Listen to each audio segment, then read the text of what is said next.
5 خوش نصیب عورتیں جنہیں موت کے وقت ذرا بھی تکلیف محسوس نہیں ہوگی۔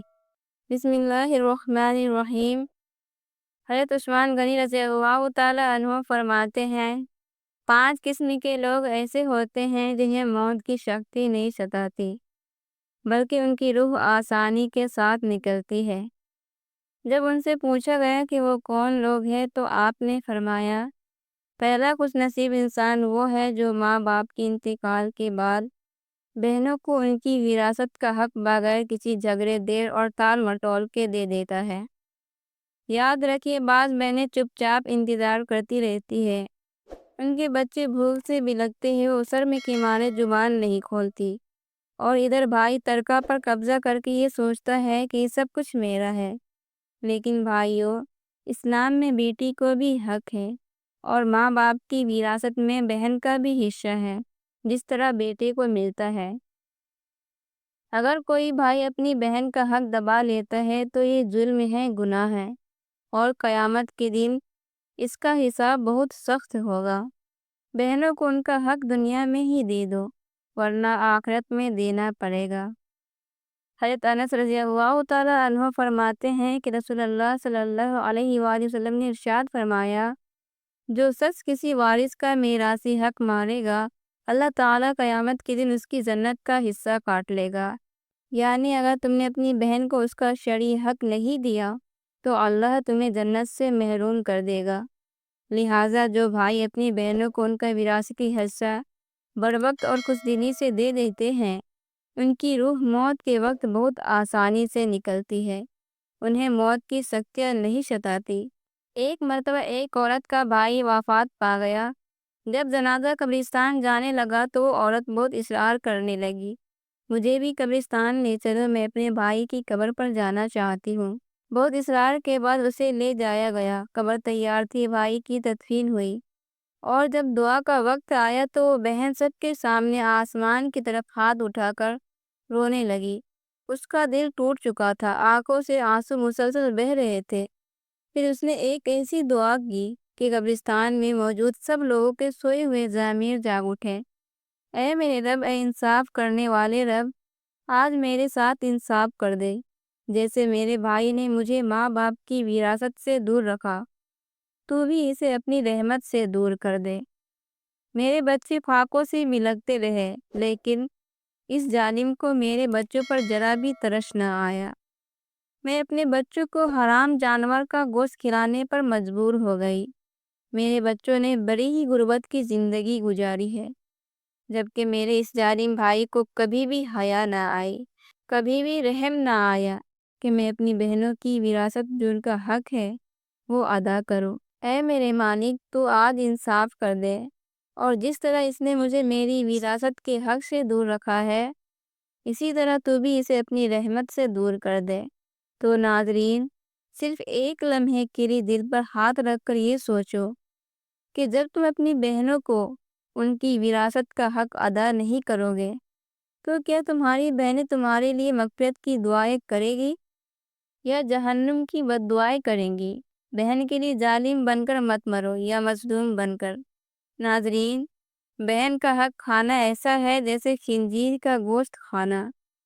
دوسرا وہ شخص ہے جس کی روح مرتے وقت بڑی آسانی سے نکلے گی۔ نبی کریم صلی اللہ علیہ وآلہ وسلم نے فرمایا وہ شخص جو کثرت سے صدقہ کرتا ہے، ایسا شخص جو اللہ کے رسول صلی اللہ علیہ وآلہ وسلم کی رضا کے لیے اپنے مال و دولت میں سے یوں صدقہ کرتا ہے کہ جب وہ ایک ہاتھ سے کسی کو دیتا ہے تو دوسرے ہاتھ کو خبر بھی نہیں ہوتی۔ یعنی دوسرا انسان وہ ہے جو کثرت سے صدقہ کرے گا تو اس کی موت کے وقت اس کی روح آسانی سے نکلے گی اور جان کا من اس کے لیے تکلیف دہ نہیں ہوگا۔ تیسرا ایسا انسان ہے جو اپنی فیملی سے اچھا سلوک کرتا ہے، یعنی اپنے ماں باپ، بیوی بچوں اور بہن بھائیوں سے نرمی کا برتاؤ رکھتا ہے، اپنی بیوی بچوں سے محبت کرنے والا، حلال روزی کما کر انہیں کفالت فراہم کرنے والا۔ بزرگان دین فرماتے ہیں کہ جب رزق تنگ ہونے لگے تو دسترخوان کو وسیع کر لو، یعنی اپنی بیوی بچوں پر خرچ کرنا بھی صدقہ ہے، انہیں کھلانا بھی صدقہ ہے۔ لہذا ایسا شخص جو اپنی فیملی پر خرچ کرتا ہو اور ان سے حسن سلوک کرتا ہو جبکہ وہ دنیا سے رخصت ہوگا تو اس کی روح نکلنے میں آسانی ہوگی اور اسے کوئی تکلیف نہ ہوگی۔ اسی طرح حضرت عثمان غنی رضی اللہ تعالیٰ عنہ نے فرمایا، جو شخص یہ سوچ کر نماز ادا کرتا ہے کہ جو نماز وہ ادا کر رہا ہے وہ میرے نبی صلی اللہ علیہ وآلہ وسلم کی آنکھوں کی ٹھنڈک ہے، نماز دین کا سکون ہے، نماز مومن کی معراج ہے، اسلام اور کفر میں فرق کرنے والی چیز ہے وہ نماز ہے، تو 5 وقت کا نمازی موت کے وقت کسی قسم کی سختی میں مبتلا نہ ہوگا۔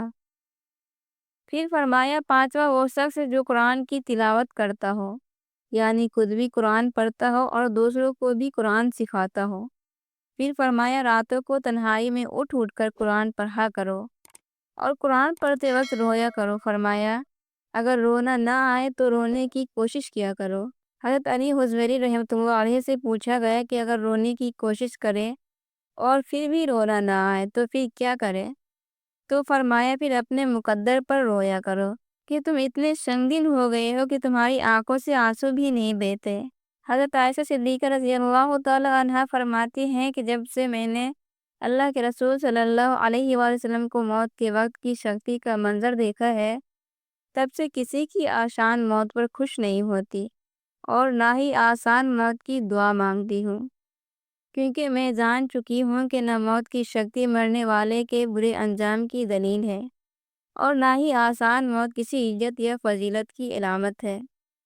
اگر ایسا ہوتا تو اللہ کے رسول صلی اللہ علیہ وآلہ وسلم کو سب سے زیادہ آسان موت نصیب ہوتی۔ اسی وجہ سے نہ میں موت کی سختی کو ناپسند کرتی ہوں اور نہ ہی کسی کی آسان موت پر خوش ہوتی ہوں۔ موت کی سختی کے بارے میں حضرت عائشہ صدیقہ رضی اللہ تعالی عنہا سے روایت ہے، آپ فرماتی ہیں، میں نے رسول اللہ صلی اللہ علیہ وآلہ وسلم کو حالت نساء میں دیکھا۔ آپ کے پاس پانی کا ایک پیالہ رکھا ہوا تھا، آپ اس میں ہاتھ ڈالتے پھر اپنے چہرے پر ملتے تھے اور فرماتے، یا اللہ موت کی سختی میں میری مدد فرما۔ مختلف احادیث مبارکہ سے معلوم ہوتا ہے کہ مومن کی روح بہت آسانی سے نکالی جاتی ہے اور روح نکلتے ہی اس کے لیے خوشخبریاں شروع ہو جاتی ہے، جبکہ کافر کی روح نہایت سختی کے ساتھ قبض کی جاتی ہے اور اسی وقت سے ہی اس کے برے احوال کا آغاز ہو جاتا ہے۔ البتہ متعدد احادیث مبارکہ میں یہ بات بھی آئی ہے کہ چاہے بندہ مومن ہو یا کافر، موت کی حالت میں جو تکلیف دی جاتی ہے وہ مومن کے لیے گناہوں کی معافی اور درجات کی بلندی کا ذریعہ ہوتی ہے، جبکہ کافر کے لیے اس کی برائیوں کی سزا کے طور پر دی جاتی ہے۔ چنانچہ ایک حدیث میں آتا ہے، مومن گناہ کرتا ہے، اسی وجہ سے اس پر موت کے وقت سختی کی جاتی ہے تاکہ اس کے گناہوں کا کفارہ ادا ہو جائے۔ ناظرین کرام، موت ایک اٹل حقیقت ہے، نہ کوئی اس سے بھاگ سکا ہے اور نہ کوئی بچ سکے گا، مگر اصل سوال یہ ہے، ہم کیسی موت چاہتے ہیں، سکون والی یا سختی والی؟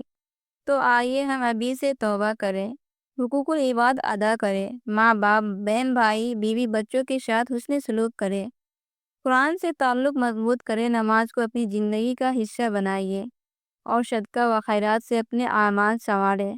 یاد رکھیں، جو موت کے لیے تیاری کرتا ہے اس کی موت آسان ہوتی ہے۔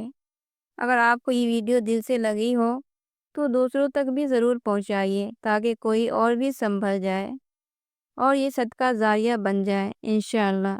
اللہ ہم سب کو ایمان کے ساتھ موت عطا فرمائے، آمین۔